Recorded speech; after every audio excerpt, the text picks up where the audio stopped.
Olá, meus queridos irmãos e amigos, sejam todos bem-vindos mais uma vez aqui no nosso canal Mundo das Testemunhas de Jeová. Nesse vídeo, nós estaremos preparando o nosso estudo bíblico de congregação da semana 11 a 17 de novembro. Então, com certeza, vai ser uma consideração muito interessante, iniciando no capítulo 18. Então, vamos para o nosso vídeo.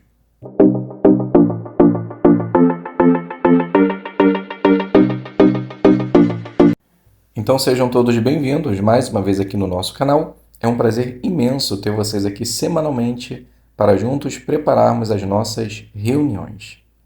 Gostaria apenas de incentivar cada um de vocês a já se inscrever no canal, se ainda você não é. Ative o sino para que você possa receber as notificações, faça seu comentário, compartilhe essas informações, deixe o seu like no final do vídeo, para que assim o YouTube ele possa disponibilizar essa informação para mais pessoas. E caso você deseje ajudar o canal, você pode se inscrever na opção Seja Membro ou também mandar um valeu demais, ok? Então vamos iniciar nossa consideração, vamos iniciar no capítulo 18, vamos considerar os parágrafos do 1 ao 5 e os quadros na página 142 e 144. Então esse capítulo 18 ele tem o seguinte tema: incentivo para buscar a Deus e realmente o achar. Então vamos iniciar fazendo a leitura do parágrafo número 1 até o 3, que diz assim: Paulo está muito incomodado. Ele está em Atenas, Grécia, o centro de erudição onde Sócrates, Platão e Aristóteles ensinaram. Atenas é uma cidade muito religiosa. Em toda parte, nos templos, nas praças públicas e nas ruas, Paulo vê inúmeros ídolos, pois os atenienses adoram um panteão de deuses.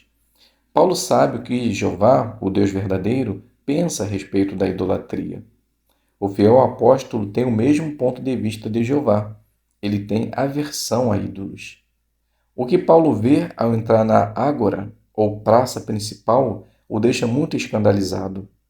Enfileiradas ao longo do canto noroeste da praça, perto da entrada principal, há um grande número de estátuas fálicas do deus Hermes. A praça está cheia de santuários. Como esse zeloso apóstolo vai pregar nessa cidade tomada pela idolatria? Será que ele conseguirá reprimir sua aversão a ídolos e encontrar uma base de comum acordo com seus ouvintes? Vai conseguir ajudar alguém a buscar o Deus verdadeiro e realmente o achar? O discurso de Paulo aos homens cultos de Atenas, conforme registrado em Atos 17, 22 ao 31, é um modelo de eloquência, tato e discernimento.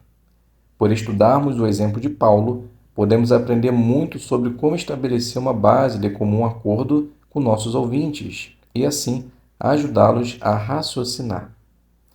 Então, a primeira pergunta, parte A: por que o apóstolo Paulo ficou muito incomodado ao chegar a Atenas?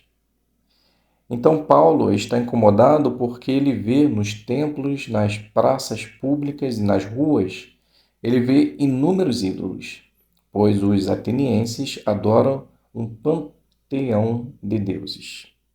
Parte B: o que podemos aprender estudando o exemplo de Paulo?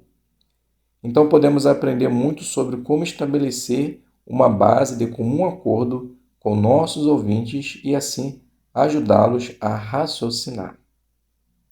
Subtítulo: Paulo ensina na praça principal. Leitura do 4 e 5. Paulo visitou Atenas em cerca de 50 era comum, durante sua segunda viagem missionária. Enquanto esperava Silas e Timóteo chegarem de Bereia, Paulo começou a raciocinar na sinagoga com os judeus, como era seu costume. Ele também encontrou um território onde pudesse falar com os não-judeus de Atenas, na praça principal ou ágora. Localizada a noroeste da Acrópole, a ágora de Atenas tinha aproximadamente 250 metros de comprimento por 200 metros de largura. A ágora era muito mais do que uma feira, era a praça principal da cidade. Uma obra de referência diz que esse lugar era o centro econômico, político e cultural da cidade. Os atenienses gostavam muito de se reunir ali para participar em debates filosóficos. Não seria nada fácil convencer as pessoas na ágora. Entre elas estavam os epicureus e os estoicos, membros de escolas rivais de filosofia. Os epicureus acreditavam que a vida surgiu por acaso. Seu conceito a respeito da vida se resumia no seguinte: não há por que temer a Deus, não há dor na morte, o bem é alcançável, o mal é suportável. Os estoicos davam ênfase à razão e à lógica, e não acreditavam que Deus fosse uma pessoa. Nem os epicureus, nem os estoicos acreditavam na ressurreição conforme era ensinada pelos discípulos de Cristo. Evidentemente, os conceitos filosóficos desses dois grupos eram incompatíveis com as elevadas verdades do verdadeiro cristianismo sobre o qual Paulo pregava. Então, a pergunta do 4 e 5: onde Paulo pregou em Atenas e por que não seria nada fácil convencer as pessoas ali? Então, Paulo ele pregou na sinagoga e na praça principal.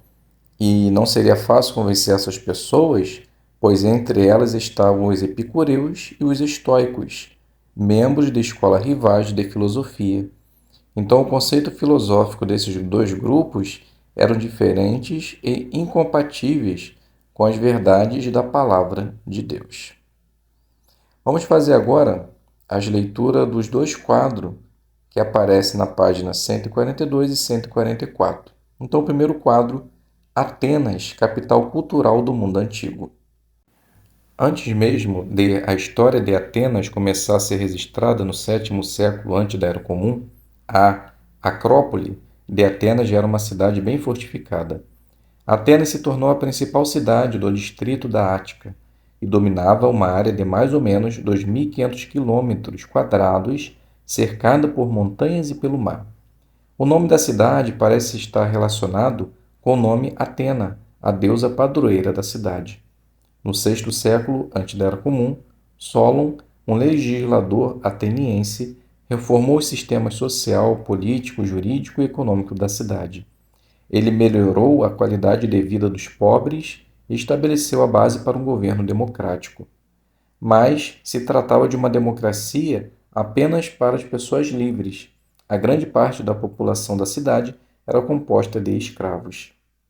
Após as vitórias gregas sobre os persas no 5º século antes da Era Comum, Atenas se tornou a capital de um pequeno império cujo comércio marítimo ia desde a Itália e a Cilícia a oeste até Chipre e a Síria a leste. No auge de seu esplendor, Atenas era o centro cultural do mundo antigo, destacando-se nas artes plásticas, no teatro, na filosofia, na retórica e nas ciências. Muitos prédios públicos e templos adornavam a cidade. Sua paisagem era dominada pela Acrópole, um monte imponente onde se localizava o Partenon, templo onde ficava uma estátua de 12 metros de altura, feita de ouro e de marfim, da deusa Atena. Atenas foi conquistada várias vezes, primeiro pelos espartanos, depois pelos macedônios e por fim pelos romanos, que saquearam as riquezas da cidade. Mesmo assim, na época do apóstolo Paulo, Atenas ainda tinha prestígio por causa de seu passado glorioso. Na verdade, a cidade nunca foi incorporada a nenhuma província romana. Ela tinha autonomia jurídica sobre seus cidadãos e isenção de impostos romanos.